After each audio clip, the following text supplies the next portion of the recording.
What's up, guys? It's your boy Lim Crimmins, and we're back again with another video. So season 2 is right around the corner. I had a great time in season 1. We did a lot of cool stuff, a lot of new stuff, and unfortunately the player base has kind of dropped and dwindled a bit ever since, I'd say, beginning of January. So hopefully the new season restart brings back a lot of players, brings some new players, because I still play it pretty much every day. So it's a bit unfortunate that the player base dropped, but it's bound to happen. So anyways, today we're talking about how to build wealth, how to build currency, and how to go from nothing to something. I get asked a lot, tips, suggestions. I have a bunch. By all means, you don't have to listen to me. I have been playing a long time, and I am pretty invested in Diablo and PD2, but you got your own habits or, ways of doing things. By all means, keep doing it, So I'm not going to be playing ladder religiously because I have such a foundation built on non-ladder already. Just for content purposes, it makes way more sense to build on what I already have, just so I can swap gear around for build videos. Just makes everything easier for what I'm trying to do on this channel. But I will still be playing ladder, and we can use these tips and suggestions together. Also, if you're single player, solo, self-found, this doesn't really matter to you. This video doesn't apply to you because you are your own subjective economy, right? Because economy relies on community and trading, etc. But you're finding all your gear yourself and you're not trading with anyone, so sorry. So we are going to break down the 5 categories of building wealth that I've made up on the spot, and we're going to break it down and see what works for you, what doesn't work for you, depending on what kind of player you are. Before we start, I have to say the 2 most important factors are luck and grinding, playing the game a lot. So we'll break everything down, enough talk, we'll get right into it. Sub to the channel, smash that like button. Have a good one, guys. Cheers.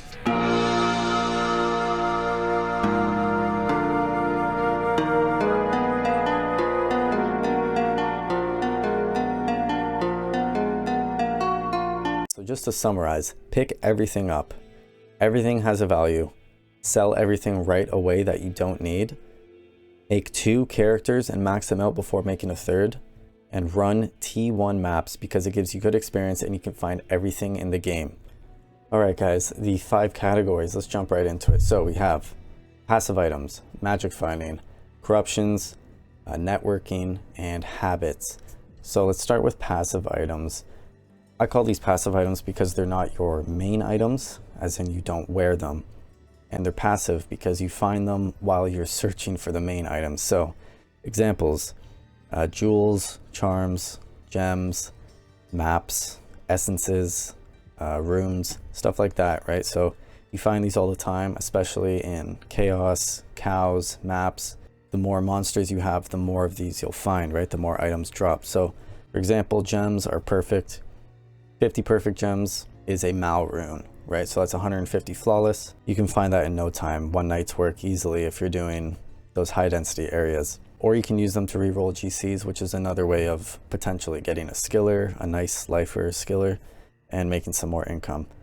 Jewels, a lot of people, again, so a lot of these guys I watch, streamers, YouTubers, they don't pick up anything, right? They only pick up the main items, probably because they, don't need this little amounts of currency. They can just go find the big items and be rich. But a jewel like this, 28 max damage, pretty sure that's bugged, but absolutely insane.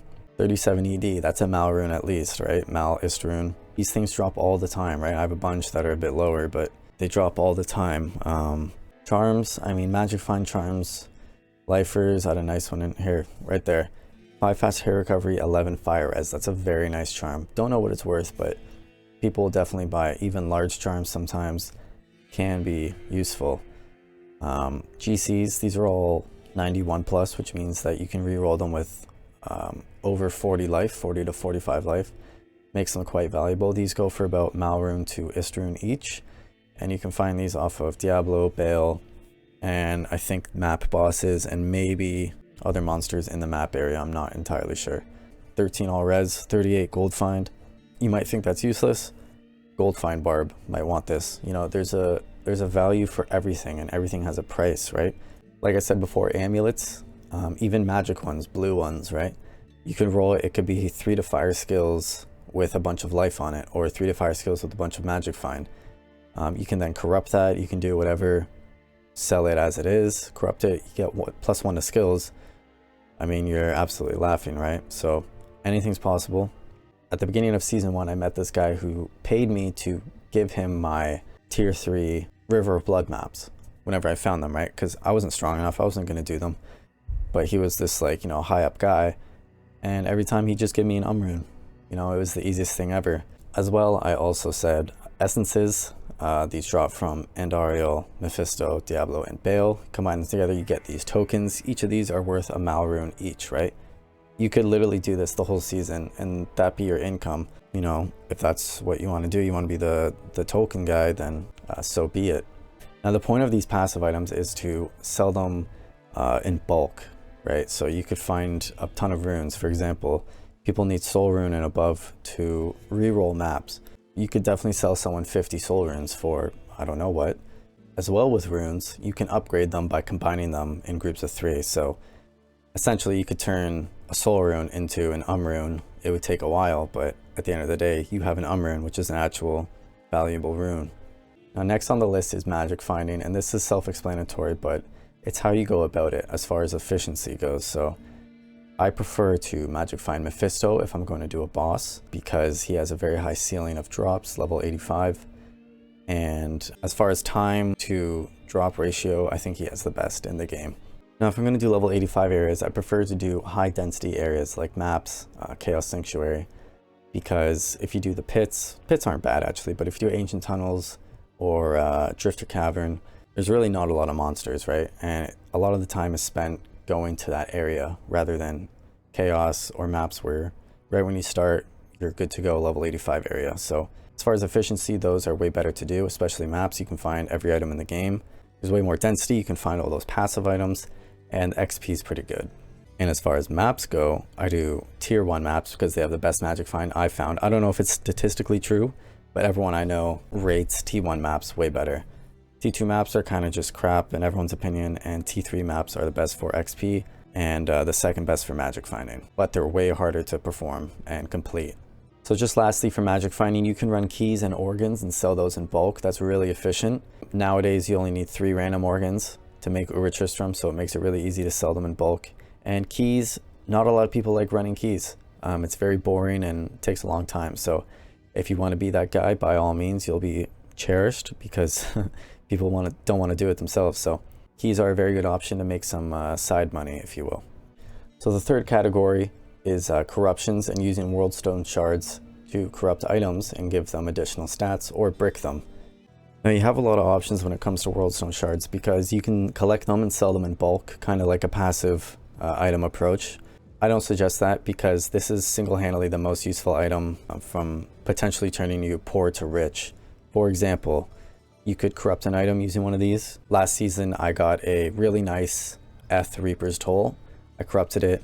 I got 5 open sockets and I sold it for I don't know how many high runes. If you watch one of my slam videos, I slammed a very nice giant skull with 3 open sockets and I sold it like an hour later for 15 high runes. Like, there's a bidding war. I mean, 15 high runes is absolutely insane. So these are so useful. I suggest never selling them, only using them. The other thing is you can use them on any item you want or save them for really nice items. And the final approach is when to use them. For example, if you find a Tal armor, that Tal armor is so important to you, right? You can't really risk slamming it because then you'll be back to whatever crap armor you're using. I personally will only slam something when I find a second variant of it. So if I have a Shaco, I won't slam my Shaco until I find another Shaco in case I brick it so I have a backup. In that case, I'll slam the second one as well because the odds are just so in my favor to not brick it. A really good corruption can turn a shit item into a good item and a good item to a godly item. One final example, the first week of Season 1 ladder, I found a pair of near perfect Shadow Dancer boots. I corrupted them for Cannot Be Frozen. I sold it for a Tal armor and a Burr rune, so roughly 4.25 high runes. They now go for 15 to 20. So this will be the most important item when it comes to gaining wealth, because like I said at the beginning of the video, the most important factor is luck. So the fourth category is networking. This means the PD2 website, Discord, Reddit, You're going to be using this for trading. It makes everything 100 times easier because you have way more accessibility to everybody. You can list your items to the T. You don't have to make a game and wait around, etc. You can make a post and go back to magic finding or doing whatever it is you're doing. Now I know what you're thinking, limb crimmins, those places are incredibly toxic. I don't want to deal with that. And you're right, they are incredibly toxic. And it made me realize why so many people play single player. But you have to remember, none of that matters. All you have to do is distance yourself from these socially inept. These people just don't have social skills. They're just mad at life and want to take it out on you. No matter how much they call you kiddo or bucko, just remember they would never say any of this shit to your face because they're hiding behind a keyboard. So just move on from it. Doesn't matter. You're there to trade. You'll meet a ton of great people and it'll make your quality of life 100 times better. The other really great thing about networking is that you can get your name out there if you want to do services. Ubertrist, declone, you can even rush people. Now, I have no problem paying for rushes, hell rushes that is, but a lot of people think it should be free, which is fine. I've gotten them for free before, I've given them for free before. I've definitely paid for rushes. You can charge people their forge. You can charge, you can not charge. I don't think people can be too mad if you want to charge for a hell rush at the beginning of ladder. It's pretty hard to do at the beginning, so if you want to be that guy and take that route, that's totally cool. You can be the service guy and make some money that way. Last but not least, category 5 is habits. So in my opinion, at the beginning of every ladder, you should make a sorceress because they can telly, they can magic find way easier. Any caster build is going to do high damage without gear, as opposed to a physical character like a barb or a zealer, where you have to have a good item to do any kind of damage or have any effectiveness. If you don't want to make a sorceress, that's fine. They did nerf telly, so it's kind of annoying. I understand people's gripes, but you can make a sort of other high damage caster build like a fire trapsin or maybe a elemental druid. Another tip I have, which I got caught in last season, is to make 2 characters and fully gear them before you make a third. For example, if you make a Amazon and an assassin and you find Tal's weapon, don't hold that off to the side with the intention of, oh, I'm going to make a sorceress. Sell it right away, okay? Every item's going to be at its peak value right away. Sell it because it's doing no good sitting in your stash. You're not going to be able to make that sorceress good for another couple of weeks, maybe a month, maybe 2 months. So you might as well sell it and get more money and profit that you can put towards your current characters. Instead of having 6 half-assed characters, make 2 really good max quality characters. And that's really all my tips, guys. So just to summarize, pick everything up. Everything has a value. Sell everything right away that you don't need.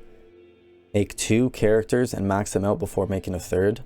And run T1 maps because it gives you good experience and you can find everything in the game. I hope you guys enjoyed this video. I had a blast making it. I'll be using all these tips in a few days next season. Smash that like button. Sub to the channel, guys. Have a good one. Cheers.